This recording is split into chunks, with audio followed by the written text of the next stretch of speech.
السلام عليكم ورحمة الله وبركاته. نحمده ونصلي على رسوله الكريم. أما بعد، أعوذ بالله من الشيطان الرجيم. بسم الله الرحمن الرحيم. قل أوحي إلي أنه استمع نفر من الجن فقال إنا سمعنا قرآنا عجبا. সম্মানিত ভাই ও বোনেরা,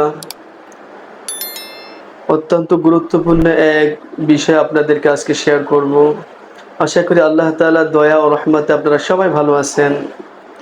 প্রতিদিনের মতো আজকেও আপনাদের মধ্যে গুরুত্বপূর্ণ এক বিষয়ে আলোচনা করব যে রোগীদেরকে যে ধরনের রোগীদেরকে জিনে অ্যাটাক করে বা জিনে ধরে, কিভাবে তাদেরকে আপনার তাৎক্ষণিক চিকিৎসা দিব। কেননা অনেক সময় জিন্নাত শরীরে আসে, রোগীর পরিবার হতাশ হয়ে যায়। এখন এই রোগী না, সে কি করবে, সে কোথায় যাবে, কোথায় হুজুর পাবে, এরকম করে। তো সম্মানিত ভাই, যখন কোনো ব্যক্তির জিনে ধরবে, সে নারী হোক আর পুরুষ হোক, তৎক্ষণাৎ কীভাবে এর মোকাবেলা করবেন যাতে এই জিনটা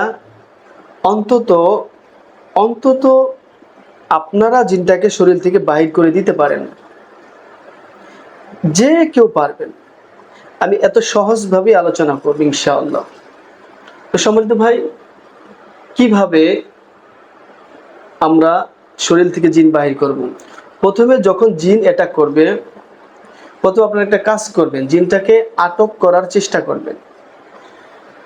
জিনকে যদি ভালোভাবে কেউ আটক করতে পারে, তাহলে ওই জিন অবশ্যই আপনার কাছে ক্ষমা চেতে বাধ্য, এমনকি আপনাকে ভয় করবে। জিনকে যদি আপনি আটক করতে ভালো মতো না পারেন, অবশ্যই জিন আপনাকে ভয় করবে না। ফলে আপনি তাৎক্ষণিকভাবে এই জিনিসটা সবাই পারবেন। শরীরে জিন আসছে, আপনি একটা ছুরি নেবেন, ওই ছুরিতে আয়াতুল কুরসি যে পড়তে পারে তারে কইবেন যে এখানে আয়াতুল কুরসি 3 বার পড়া 3টা ফু দেন। এই ছুরির উপর 3টা ফু দিবে। ফু দেওয়ার পরে বৃত্তাকার করে, যেমন কয়েন আছে না, 5 টাকার কয়েন, 2 টাকা, গোল বৃত্তাকার করে এই দিক থেকে, ডান দিক থেকে আয়াতুল কুরসি রোগীর থেকে 1 হাত দূরে, অন্তত রোগীর থেকে 1 হাত দূরে আয়াতুল কুরসি পড়তে পড়তে গোলাকার দাগ দিবে। একবার দিলি হয়ে যায়। এই মাথা থেকে শুরু করবেন, ঘুরতে ঘুরতে এই মাথায় আনবেন। যেমন এখান থেকে শুরু করছি আল্লাহু লা ইলাহা ইল্লা হুয়াল হাইয়ুল কাইয়্যুম লা তা'খুযুহু সিনাতুন ওয়া লা নাওম লাহু মা ফিস সামাওয়াতি ওয়া মা ফিল আরদ। এমন করতে করতে এখানে শেষ করবেন। আবারও চেষ্টা করবেন, যেহেতু আপনারা এই ব্যাপারে অভিজ্ঞ না, চেষ্টা করবেন 3 বার। এরপর বলবেন যে আল্লাহর নামে তোকে বন্দী করে দিলাম, রোগীর শরীরে একটা ফু দিয়ে দিবেন।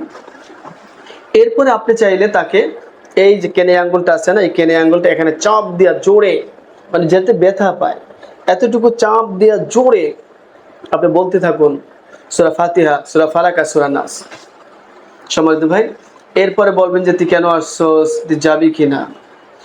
কারণ মুদাব্বিরের কাছে নেওয়ার আগে আপনাদের থেরাপি, আপনাদের যে শাস্তি, এতেই জিন শেষ।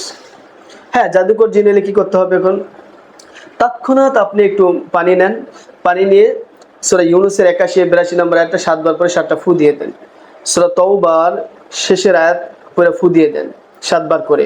সূরা ফালাক 7, সূরা নাস 7 বার, সূরা ফাতিহা 7 বার। এর সাথে যেতে পারে সূরা তাওবার শেষের 2 আয়াত, এর সাথে আমরা করব সূরা তাহার 117 থেকে 120 পর্যন্ত। সূরা তাহার 117 থেকে 120 পর্যন্ত 7 বার করে 7টা ফু। সাথে সাথেই আমরা একটা কাজ করতে পারি, সেটা হচ্ছে সূরা জিনের 1 থেকে 5 আয়াত 5 বার, সূরা মুমিনুনের শেষের 4 আয়াত 5 বার পড়েন, যথেষ্ট। এই পানি, এর সাথে যদি পারেন একটু সরিষার তেল নিয়ে নেবেন। তখন আপনারা একজনে এই সরিষার তেল 2 আঙ্গুলে নিয়ে রোগীর কানের ভিতরে চাপ দিবেন। হ্যাঁ, আরেকজনে এটা চাপ দিবেন, আর আরেকজন এই পানি রোগীর গায়ে ছিটাই মারবেন আর খাওয়াইবেন। তৎক্ষণাৎ খাওয়াবেন, ইচ্ছারাম খাওয়াইবেন। খাইতে চাইবে না তো অবশ্যই আপনি খাওয়াবেন। খাওয়ানোর পরে আপনি যদি চান এই জিনটাকে নগদভাবে জবাই করে দিব। এবার ওর জাদু কাজ করবে না, যেহেতু আপনি খাওয়াই ফেলছেন। আপনি হাতে আয়াতুল কুরসি 3 বার করে 3টা ফু দিবেন। তবে অজু করে সব কাজ করবেন, শরীর বন্ধ করে। আর শরীর বন্ধ কিভাবে করবেন তা আমার ভিডিওতে দেওয়া আছে, ওইটা দেখে নিন। তো কি করবেন সম্মানিত ভাই, আমরা এইভাবে ছুরি বানায় নিব আয়াতুল কুরসি 3 বার করে 3টা ফু। এরপরে নিয়ত করবেন আল্লাহর নামে যে আল্লাহ ওদেরকে আমি জবাই করে দিচ্ছি যারা যারা আছে, বিসমিল্লাহ আল্লাহু আকবার। দেখবেন জবাই হয়ে গেছে। জিন শেষ, জিন শেষ। এরপর থেকে জিন আপনার উপর ভয়ও আসবে না, অন্য জিন আসবে না। এই প্রাথমিকভাবে এতটুকু আপনারা করার চেষ্টা করবেন এই ভিডিও দেখে।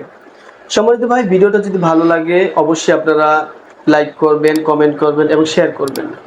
এখানে সম্পূর্ণ কোরআন থেকেই দেওয়া হয়েছে, ফলে আশা করি কোরআনের মহাব্বতে হলেও আল্লাহর সন্তুষ্টির জন্য হলেও আমরা শেয়ার করার চেষ্টা করব ভিডিওগুলো, যাতে অপরের কাছে কোরআনিক তদবির পৌঁছায় যায়। আর আমার জন্য দোয়া করবেন, প্রতিদিনের মতো যাতে আপনাদেরকে নিয়মিত ভিডিও দিয়ে যেতে পারি। আল্লাহ তাআলা আমাকে আপনাদেরকে আমল করার তৌফিক দান করুন। আসসালামু আলাইকুম ওয়া রাহমাতুল্লাহ।